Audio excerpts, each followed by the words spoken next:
Hello everyone, my name's Sam. I'm a business owner here in New York City, and the purpose of my channel is to digest everything that's going on in the States and around the world to do with stimulus, finance, money, business, employment, and try and take some of the guesswork out of it for you. I spend hours and hours and hours and hours reading and watching this stuff, and I want to help you guys understand it so you can sleep a little bit easier at night and we can all get through this momentous time together. So please consider liking and subscribing and sharing. And I'm going to jump right in. Today is Tuesday, July 28th. Yesterday, the Republicans released their HEALS Act, which is essentially their response to the Democrats' HEROES Act. It is the Phase 4 coronavirus stimulus plan. Now, a lot of good stuff in here, a lot of stuff that's going to need some tweaking. So let's jump right in. The first thing, $1,200 stimulus checks. It's going to be the same as the last time around, which means if you earn up to $75,000, you're going to get a $1,200 check and $500 for each of your dependents. And then it's going to scale down after that. This is great news. I think $1,200 checks are great. There's an election coming up. This is very, very, very popular. So expect to see this in the final bill. Secondly, unemployment benefits. They are proposing to increase unemployment benefits by $200 from the feds until September. And then after that, they're going to put in a bit that it would bring it up to 70% of your lost wages. So how does that work out? So for example, let's say you are earning $1,000 a week and you're getting $350 from the states. The feds would kick in the extra $350 to bring you up to 70%. Sounds like a reasonable thing, but the problem is NPR just did a really good article about this. There was a leaked White House memo. They say it's going to take 8 to 20 weeks to work this out with the states. That is too long. The great quote going around now is people can't eat retroactively, which is very, very, very true. So I don't think this is going to fly. The Democrats see it as a winning issue to stick to the flat $600, so expect another flat amount.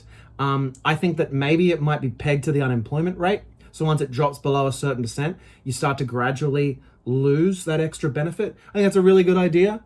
I think it's absolutely workable because it would give the states time to work it out, longer than the 2 months or whatever it's going to take to get this together, or 20 weeks. Could you imagine 20 weeks of not getting anything? It would just be an absolute disaster. This is pumping about $15 billion into the economy every week and essentially keeping America afloat. So expect big changes on this front. So I think that's it's going to be really interesting. They have to get it done in the next 2 weeks. So stay tuned.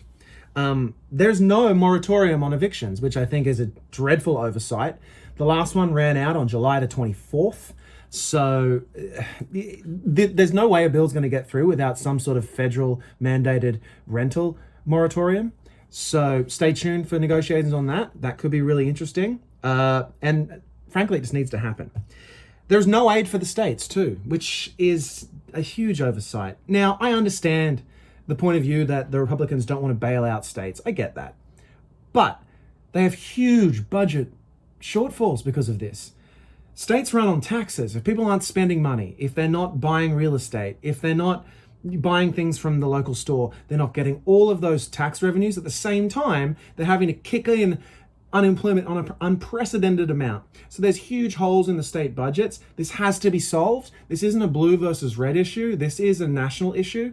So expect some movement there. I don't know what it's going to be. Hopefully they can put their smart brains together and come up with a solution, because this needs to be in this next act.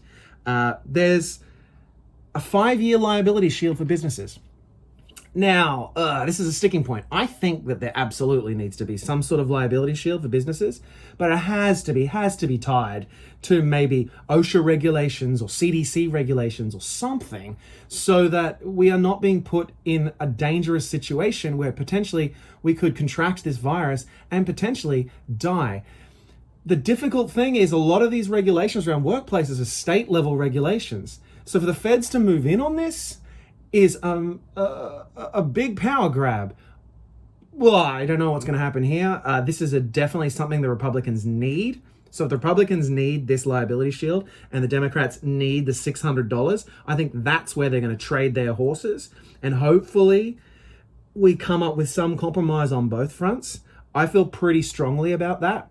I think that we're going to see higher unemployment, but still probably a lot of liability shielding. So, you got to trade one for the other. But, hopefully if the unemployment FPUC is higher, the $600 is higher, it means that we won't have to go back into dangerous workplaces as fast. And people have money and spend it so that businesses can have some money to get ready for this. There is no return to work bonus, which I find very surprising. The Republicans were floating around an idea of paying everyone who goes back to work $450 for the first 2 weeks or so. I think that's a good idea. It's a good incentive to the individual to go back. But it's not in there. What is in there is an employee retention credit for the employers, which is also not a bad idea, but it doesn't really help the individual. They're tossing around the idea of potentially paying, I believe it's up to 60% of $35,000 worth of income for each employee. A retention credit is essentially at the end of the year, you'll get that money back on your business tax return. We'll see. It might incentivize some more employment. It's kind of a bit of a hard thing to wrap your head around right now, considering there's zero jobs, but it could help in 6 months from now as the economy starts to ramp back up, incentivize employers like me to bring more people back on board. So watch that space. Student loans. There's an interesting provision in here for student loans. Now, in the Democrat Heroes Act, there was an immediate $10,000 write-off. So you're just forgiven $10,000 of your student loan. That's not in here. But in here is, if you're earning $0, the way they see $0 is above 150% of the federal poverty line. So that's around $19,000 a year. You wouldn't have to make any payments. And then 10% of your income above that per month. So you're looking at, you earn $20,000, you're paying $100 a month. If you keep those payments up for 20 years, the loan will be forgiven. It's an interesting solution to the problem. We'll see how that goes. I think that it's really great it's in here because it's a good starting point, because this is something that is like a shackles around millennials in particular, around their lives. You come out of college with $250,000 worth of debt. Well, how do you even start? So I'm glad that's in here. The biggest thing that's in here that is really worrying me is that there's a provision that companies like Airbnb, Uber, Lyft, like that, rental brokers who engage with 1099 contractors, that the employer now, or the bigger business, can actually provide PPE to these people to do their job. So masks, hand sanitizer, etc. That's a good thing. But why they wouldn't have done that in the past is they wouldn't have passed the employee test. Now, the employee test is essentially to stop businesses from not engaging people on W-2 and not paying taxes and into the unemployment system. It's one of the biggest, people who don't like the gig economy, it's one of the biggest problems. And I sympathize with that. You see now that the government's had to start this new program called Pandemic Unemployment Assistance for self-employed people who have not been paying into the unemployment system because they've been engaged as a gig worker. Now, it's a slippery slope. If it keeps going down there, what's next? So they'll provide the PPE. Well, do they need to provide the car maybe for the Uber driver, because the car's going to have a special sort of air conditioning system, or it's going to have special cleaning. You see where I'm going with this? Then less people employed on W-2, less money into the system, more of a burden when things like this happen. It's a dangerous, slippery slope. And I think there's going to be a lot of 1099 contractors at the end of this. I think a lot of businesses are going to be gun shy to hire people back on a permanent basis because the recovery is going to be slow. So watch that space. That is a dangerous thing to put into a bill, and I think that we really need to be keeping an eye on that.